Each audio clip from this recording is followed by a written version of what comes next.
আমি বেশি কথা বলবো না। আমাদের দেশের একটা সিস্টেম আছে, লাশ সামনে রেখে লম্বা লম্বা আলোচনা করে, এটা কিন্তু উচিত না। যার বান্দা তার হাতে দিয়ে দাও, তার কুদরতি হাতে দিয়ে দেওয়া উচিত।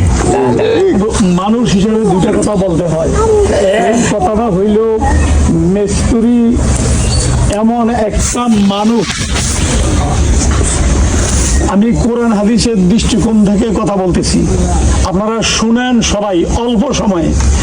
যেই মানুষটা বালেগ হওয়ার পর থেকে মৃত্যুর আগ পর্যন্ত 5 ওয়াক্ত নামাজ শরীয়তের হুকুম ঠিকমতো পালন করে, সে শিক্ষিত হোক আর অশিক্ষিত হোক, আলেম হোক আর মরুক্ষ হোক, জেনারেল শিক্ষিত হোক, যদি বালেগ হওয়ার পর থেকে শরীয়ত মতো চলে, কথা কন না, এই লোকটা বয়স হয়ে গেলে, অসুস্থ হয়ে গেলে আল্লাহ পাকের দরবারে সে ইবাদত করতে না পারলেও রিটার্ড হিসাবে সে পাইয়া যাবে।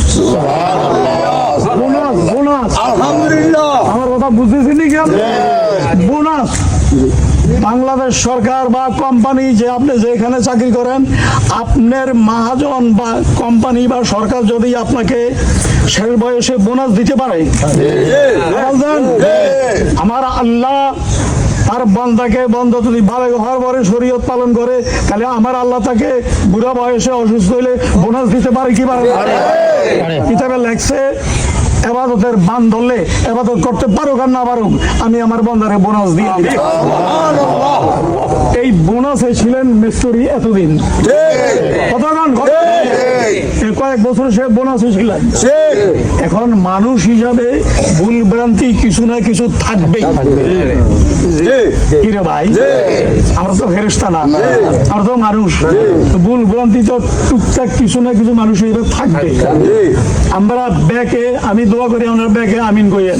আর জীবনে যদি কোনো ভুল ত্রুটি থাকে, আল্লাহ তার ভুল ত্রুটি মাফ করে দিয়া আল্লাহ তাকে জান্নাতুল ফেরদাউস নসিব করেন। আর যদি আপনারা তার কাছে কথাবার্তায়, চলাফেরায়, উঠা বসায় কারো মন যদি কষ্ট থাকে, তাহলে আল্লাহর হস্তে তাকে সবাই মাফ করে দিবেন। আমাকেও যেন আল্লাহ মাফ করে, যদি আমরা মাফ করবো কোন নিয়তে, আমাকেও যেন আল্লাহ কি করে বলেন না, বলেন না, এই নিয়তে আমরা সবাই তাকে মাফ করে দেব। এটা হইল কথাবার্তার ব্যবস্থা। আর যদি লেনদেনের কোনো ব্যাপার থাকে, তাহলে তার যোগ্য ছেলেরা আছে, কথা ঠিক আছে না? বাস, আমার 3 নম্বর কথা হইল, আমাকে উজানিওয়ালাদেরকে দেবতলির মানুষে ভালোবাসে, মহব্বত করে, ঠিক আছে, কিন্তু মানুষ মানুষের খেদমত করে। মিস্ত্রি আমার যেই খেদমত করছে, এটা আমি ভাষায় প্রকাশ করতে পারবো না। যা খেদমত সে আমার করছে, এটা আমি ভাষায় প্রকাশ করতে পারবো না, এটা আমি বলবো না। কিন্তু আমার শেষ কথা যেটা, সেটা হইলো, আমি সংবাদ পাওয়ার সাথে সাথে নিয়ত করছি, যেখানে থাকি আমি আসবো। চাঁদপুর থেকে রাত্রে 11টায় আইছি, ভোর রাতে উঠছি, আবার আপনাদের 2-4টা ভাত খাইছি, রোজাও রাখছি। না জানা যা আমি পারবো না, তার কারণ শরীয়তের মাসলাটা ব্যাকে শিখেন। যারা আলেম তারা তো জানে, আমরা মাসলাটা ব্যাকে শিখেন। যেই লোক মারা যায়, এই লোকের আপনজনের মধ্যে যদি কোনো যোগ্য ব্যক্তি থাকে, আলেম থাকে, তাহলে 1 নম্বরে জানাজা পড়ানোর হক হইল তার। এবার ওনার ছেলে হোক, নাতি হোক, আরে কথা বল। আর যদি মাইয়তের আপনজনের মধ্যে কেউ না থাকে, তাইলে 2 নম্বরে হক হয়েছে মহল্লার মসজিদের ইমাম। মাসাগুলি বুঝতেছেন নি আমরা? 2 নম্বর, 1 নম্বর হক মাইয়তের ওয়ারিসের, আর 2 নম্বর হক মহল্লার ইমাম সাহেব। 3 নম্বরে হইলাম আমরা। আরে কথা, এখন আপনাদের কাছে আমি জানতে চাই, 3 নম্বর ব্যক্তি নামাজ পড়বে না 1 নম্বর ব্যক্তি নামাজ পড়বে?